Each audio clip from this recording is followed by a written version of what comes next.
Hey, so here we go. Tonight is Monday, February 6th, and today was crossover day here in the General Assembly. So we've been on the floor. We were on the floor from 10 a.m. till about 7:30 p.m. Got off the floor about 15 minutes ago. We heard two Senate bills, 23.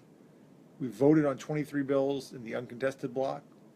We voted on 14 bills on third reading in the regular block. We debated, or we heard about 104 bills on second reading. So that's when they're explained, amended, messed around with on the floor of the House. And then we had another 73 bills. So if anybody's keeping up, that's 2 plus 23 plus 14 plus 104 plus 73 bills were debated on second reading today. And then we had 3 constitutional amendments that we also voted on today. So it was sort of a busy day down here in the House of Delegates. Nothing terribly controversial, though, for what a long day it was. Most of it was pretty predictable. Not a lot of surprises there. So anybody have questions about what went on or what you've heard about it, I'm happy to answer those. Just go ahead and put your questions in as we go. My friend Steve Heretic from Portsmouth actually passed an important bill that says that constitutional officers in Virginia, folks like your treasurers, your commissioners of the revenue, your sheriffs, and so forth, when they're convicted of a felony, there's nothing that said they had to leave office. Members of the General Assembly, when you're convicted of a felony, have to leave, and other elected officials do. So he got a bill passed to address the situation they're having down in his city. We had, what else did we have going on here? We had some good bills pass on student discipline, trying to close, end this school to prison pipeline by trying to put some limitations on how we deal with student discipline and long-term suspensions. We had a situation in some school districts where folks would get into trouble and they'd be suspended for a year or more, which didn't seem to make a whole lot of sense. To kick kids out and out of school for a year didn't seem like a good situation for somebody that was having trouble. We also, that was most of the stuff we voted on. I'm trying to think if there's anything, stuff on oyster dredging. I don't think that anybody here particularly cares. If you have questions about the oyster dredging bill, we could talk about that too. The more interesting stuff came on second reading on the regular calendar. We talked about, so we're dealing with this issue of health insurance now. Now that Republicans are getting excited for the end of the Affordable Care Act, we have passed a couple of bills that deal with hospitals and health insurance and things like that. So it's always sort of an interesting thing to do. We had a bill on fracking. We had a couple bills on fracking. We had a bill on fracking in Virginia. Virginia doesn't have a ton of fracking like Pennsylvania and some other states, but we had a bill that passed, unfortunately, that allows fracking companies to keep secret the concentrations of the chemicals that they're injecting into the ground to frack, which is problematic. They wanted that protection as a trade secret. We think the public ought to have a right to know what it is that you're injecting into the ground when you frack for natural gas. So that one was sort of contentious, but passed the House of Delegates. I'm scrolling through here as we go. The danger of doing this live and impromptu. But like I said, if you guys have questions, feel free to jump in.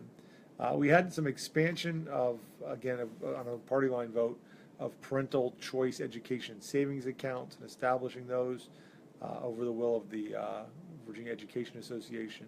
So I voted against that bill, and hopefully the governor will veto that.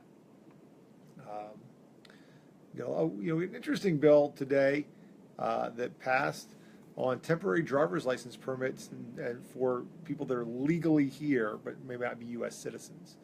So let me take a break for a second from going through the list and go to Daniel's question. Daniel, I'm actually making HB 2261 part of what I talk about in my email newsletter. And you guys should all sign up for my email newsletter by going to www.marcussimon.com. But that bill on the definition of anti-Semitism is not coming out of the House. That was that bill had problems with the way it was defined. It really wasn't about anti-Semitism. It was about certain types of speech in Israel policies, and it ran into some trouble with the ACLU and with the JCRC, which endorsed the concept but didn't like the specific language. And since we couldn't get a consensus on that, that bill stayed in the House. That bill is dead. Anything that's still in committee, by the way, if you guys are checking, if you go online and are checking the status of bills, anything that's still in a committee right now is actually dead. That's one of the ways that we sometimes avoid voting. We avoid voting on bills by just leaving them in the committee without action. Is all felons the same? I don't know exactly what that question is, but nothing advanced out of the House of Delegates that would change the way we do restoration of felon voting rights. That was something that we talked about doing, but didn't happen in the House side this session. There is a bill that moved, the constitutional amendment that's coming through from the Senate side that Senator Tommy Norment proposed. I don't think that the House has much appetite to deal with his particular language, but you never know what happens after crossover, which is where we are now. So that one could still be coming. All right, I'm going to go through some more of these bills, but continue to take questions here for a few more minutes. We have again, House Bill 2264, which is a Ben Klein bill to defund Planned Parenthood, passed again on a party line vote, and I expect that the governor will veto that, and we have the votes to sustain his veto on that one. So don't get too worried about some of these things. One of the big Republican themes this session has been welfare, trying to crack down on welfare fraud and things like that. So we had some bills on that. Some of which are okay, and most of which are sort of useless, but message bills. We had an interesting bill, House Bill 1409. It was an interesting thing that happened there. It's a bill for technical adjustments to House of Delegates districts between censuses. So we believe, Lisa's saying Herndon's well aware of the tactic of leaving the bills in committee. Yes, that did happen to one of my colleagues' bills, who will let her break that news to her constituents, but I think Lisa knows what I'm talking about. Anyway, House of Delegates technical changes. The governor's opposed that. We've opposed the idea of redistricting mid-session ever since the Republicans in the Senate tried to use Senator Marsh's absence to attend inauguration to completely redistrict the Senate. Delegate Cole, who chairs our House P&E committee, is a very particular person. He'd like to get his tolerances exactly right and move precincts around here and there to fix things. And Delegate Toscano, our floor leader, put an amendment on that that says if you want to do this, it can't be done in a partisan fashion. It can't be done to favor any particular person or incumbent or candidate. And they rejected that amendment, which we thought was curious. If this is really about making technical adjustments to just fix split precincts and things like that, why would you reject an amendment that says it can't have a political purpose, can't favor a candidate? It's essentially the language that Delegate Landis had said he supported as a constitutional amendment to fix the gerrymandering problem. Yet when we put it to a vote on the House, the Republicans all voted against it. Thank you, Justin Fairfax, for the kind words. I see you're watching too. A couple more things that I thought were worth mentioning that I'll get to as we scroll through here. Interesting nonpartisan split on this issue of license plate readers. Again, Delegate Marshall, Bob Marshall, who's very conservative on most things, on this in fact too, but he also, as a co-patron, Senator Chap Peterson, who are both concerned with the government retaining information collected by license plate readers. I fell on the side this time of law enforcement. I don't think your license plate number is in fact a personal information, because you drive around with it showing all the time. Anybody who wants to write it down can. And then you can use that to detect patterns of movement. It's very useful for solving crimes. But that was that was a very close vote. We'll see what happens to that in the Senate. Mike, I have heard rumors about the Speaker retiring at the end of session. One rumor sort of gone wild, apparently about something that was said at a Roanoke City Council meeting. I haven't spoken to the speaker about it, so I don't know firsthand what his plans are after session. Justin wants to know about the 40 hours exception. So we also had on Sunday, yesterday afternoon, I was here starting at about 1 o'clock for the presentation of the budget. I could do a whole video on the budget. Probably I will tomorrow because we're going to get a budget briefing tomorrow afternoon. So tomorrow night I might brief you guys on the state budget more thoroughly. But unfortunately, the governor put in an amendment to the 2-year budget to allow home health care workers who are there, self-directed healthcare attendants through Medicaid to work overtime and go beyond 40 hours a week without getting paid overtime, but just allow them to at least get paid regular time for going over 40 hours. The House Republicans took that language out of the budget and took away the ability to go over 40 hours and get overtime. So we'll have to have a discussion about that on the floor. But that's what came out of the committee. Sorry to be the bearer of bad news, Justin, but that's what happened on that. All right. Without any more questions, let me go through. There were a couple of interesting things that happened that I know I'm forgetting about. Oh, yeah, some good news. There was a bill that was going to be up today that would have worked against what we're trying to do in Fairfax County on this Police Practices Commission, which is to increase transparency and accountability as a way of building trust between the community and the police department. Because I believe very firmly that it's actually good for police safety and it's good for policing generally if you have a good relationship and rapport with the community that you police. There was a bill in that would have said that police chiefs could not release the names of officers involved in officer-involved shootings for at least 6 months after the incident. So the short answer on that was that bill's gone away. The NAACP went to pay a visit. I don't think he really understood all the implications of what he was going to do, or if he did, he realized there was too many unintended consequences and was willing to kill his bill. So that's good news too. Hi, Dar, you can call my office. My office number here in Richmond is 804-698-1053, 804-698-1053. I can see if we can get somebody from the state of Virginia to help you with your employer giving you a W-2 and figuring out what happened to your taxes. So give me a call in the morning, and I'll get my legislative assistant and a caseworker on that right away. We had not a lot of, some of these things we didn't have much discussion on today, so we'll have to vote on them tomorrow. We may have more discussion when we vote on them. There's a big issue with broadband deployment, big controversy between the cable companies and some of the other internet companies and some of the cities and counties about whether we can have municipal high-speed internet systems for some of our rural areas and for some of our cities and states that want really super high-speed internet. So that bill advanced today, but it's hard to know exactly what's going to happen to it. Anna Shaw is on. Anna, you can ask me some helpful questions too. I'd be happy to talk about anything that you want to hear about. Eileen Fillercorn had a bill today that I'm very pleased to say passed despite some attempted interference from Delegate Marshall. She had a bill to make it possible for folks on health plans to get a 12-month supply of oral contraceptives at one time.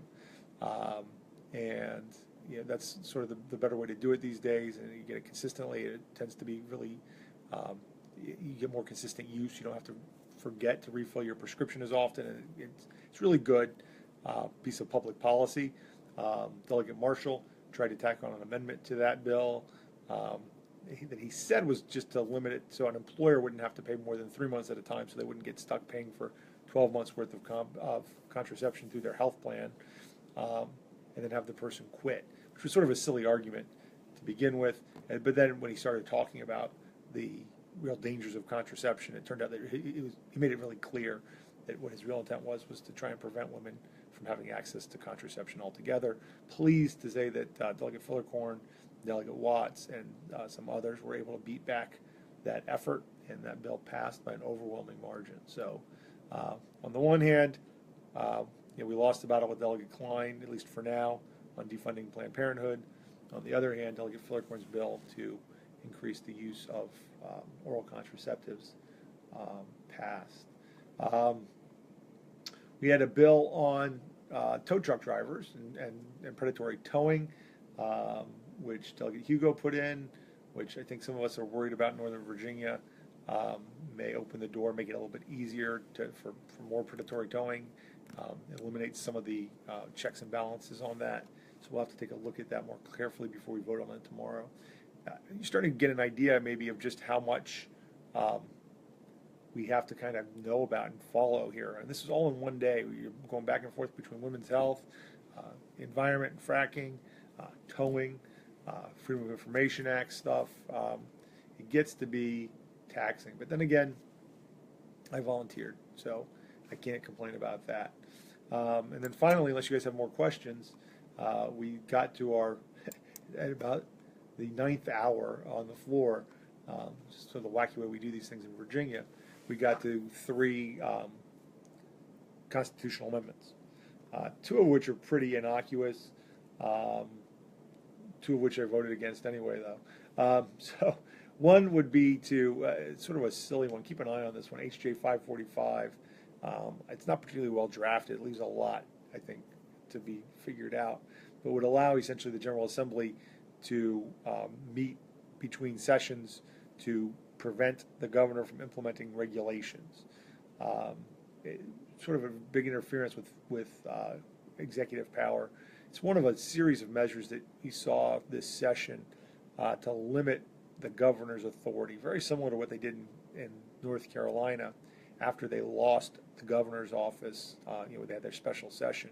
I think a lot of this is motivated by a concern on the part of the Republican legislature that they aren't going to be able to win statewide office anymore. That Virginia is sort of moving away from their political point of view. So rather than try and win people over, they're going to continue to gerrymander their legislative districts and then try and limit the powers of the governor to do things. So we're against that, and there'll be more on that. It has to pass this year. There has to be an election. It has to pass again next year, and then it has to go to a referendum. So it's a long ways off, and it hasn't even passed the Senate. But we did that. We did a constitutional amendment to exempt from real property taxes the surviving spouses of disabled veterans. So right now, disabled veterans get a property tax exemption. Their surviving spouse would be able to continue that after the disabled vet dies under this constitutional amendment. And then there's one for a transportation fund lockbox. I'm not convinced that lockbox is going to work, which is why I voted against that constitutional amendment for now. Always safer to vote no if you're not sure. So, like I said, a busy day for us. The budget is going to be the next thing we do. We'll vote on a bunch of these bills tomorrow that we debated today. So another fairly long day on the floor, though not as much discussion, so it should go quicker, and a big block of votes, so that should go quicker too. But then we get into the budget, and that's going to be interesting as well. And there'll be some fights to be had there, particularly over teacher pay. The House version doesn't have raises for teachers, although the Senate's does. And then again, there's sneaky, very conservative agenda items that are sort of buried in that budget that I want to hopefully try and root out and at least expose if we can't kill it. So anyhow, that's that. Thank you guys for joining me, and tomorrow or Wednesday at the latest, give you guys an update on what's going on with the budget. Talk to you later.